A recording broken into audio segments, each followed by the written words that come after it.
Cubbies, we're back. We're going to talk some more about David today. Remember last time we learned he was going to be king of Israel after Saul. So today we're going to learn about a time that the Israelites were really scared, but David wasn't scared because he believed God's promises. So Cubbies, I know we all feel scared sometimes. What are some things that make you feel afraid? Why don't you tell me? Those are all good answers. I am afraid of spiders. If I see a spider, I run away. What are you afraid of, Madison? Spiders too, and wolves. Yeah.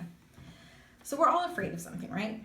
Well, one time, God's people, the Israelites, felt very afraid of a very big enemy.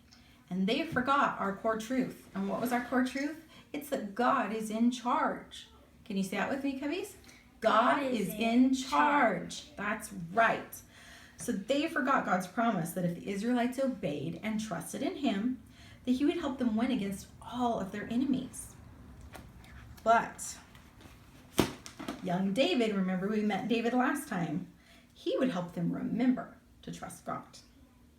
Now here's a true story from God's word. Remember, all the stories in the Bible really happened. You can believe them.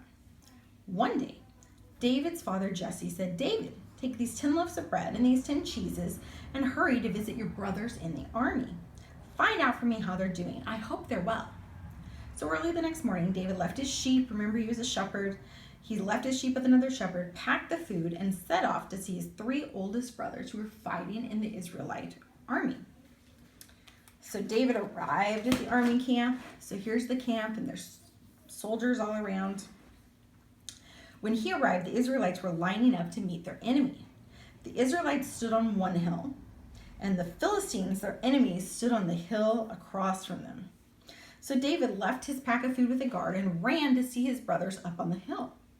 As David talked with his brothers, he heard an angry voice.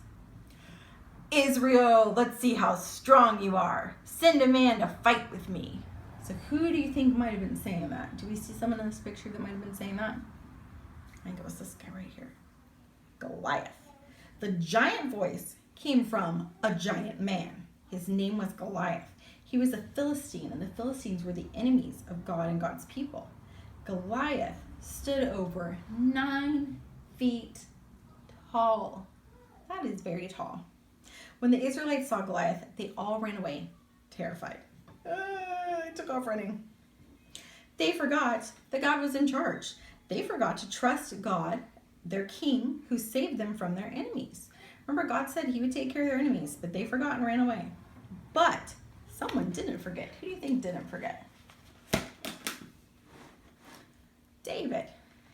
David did not forget. He said, "Who does this Philistine think he is? Does he really think he can beat the army of the living God? I will fight Goliath, and God will help me," David told the Israelites and King Saul. "You are too young," said King Saul. "You don't know how to fight. I take care of my father's sheep. God helps me kill the bears and the lions that attack the sheep. He will help me kill Goliath," David answered. Cubbies, what do you think will happen? Do you think this little tiny shepherd boy, David, will win against the great giant warrior Goliath? And why do you think so? Do you think he's going to be able to defeat Goliath? Why? Why do you think? Because he believes that God can help him. I think you're right. Let's find out.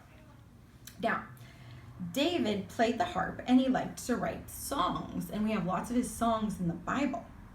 Listen to these words from one of his songs. This is in Psalm 56:11. He says, "In God I trust, I will not be afraid. What can man do to me?" Let's read that again. "In God I trust, I will not be afraid. What can man do to me?"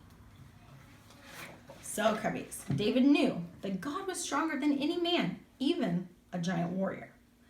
David also believed God would fight for Israel as he promised. So what did David do next? He went to a stream nearby and chose 5 smooth stones to put in his pouch. He held his sling in his hand and went to meet Goliath.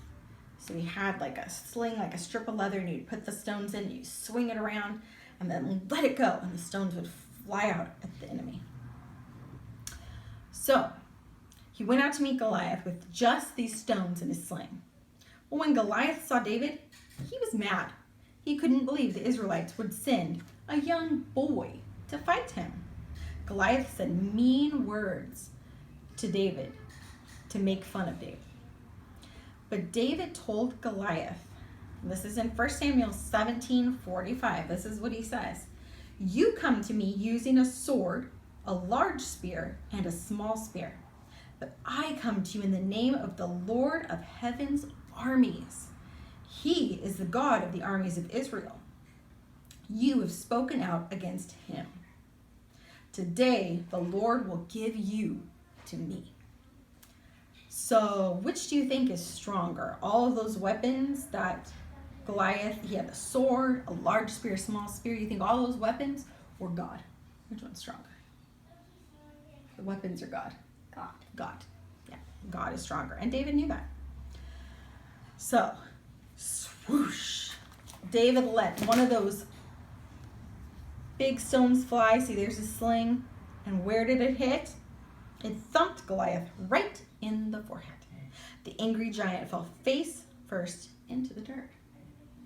Hooray! The Israelites hollered and cheered. They chased the rest of the Philistines and they won the fight. Finally, they remembered our core truth.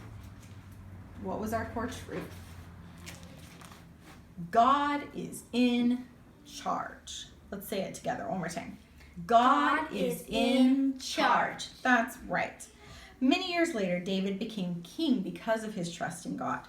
So Cubbies, let's say David's verse again together. Psalm 56:11 says, "In God I trust, I will not be afraid. What can man do to me?" Let's try to say that together.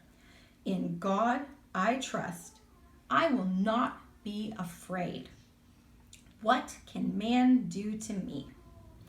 Now, these days, God doesn't promise to fight all our enemies like he did for Israel. Like he's not going to go out there like he did with Goliath necessarily. But Jesus tells us to love our enemies and pray for those who hurt us.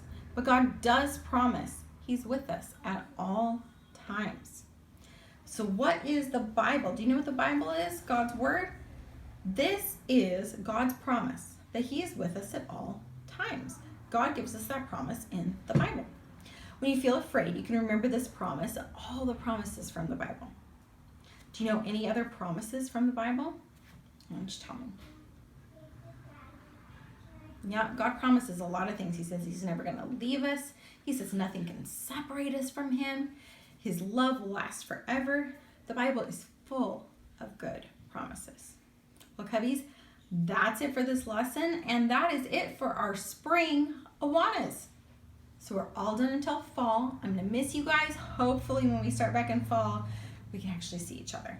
You guys have a great summer. Stay safe. Have fun. Okay? Bye, Cubbies.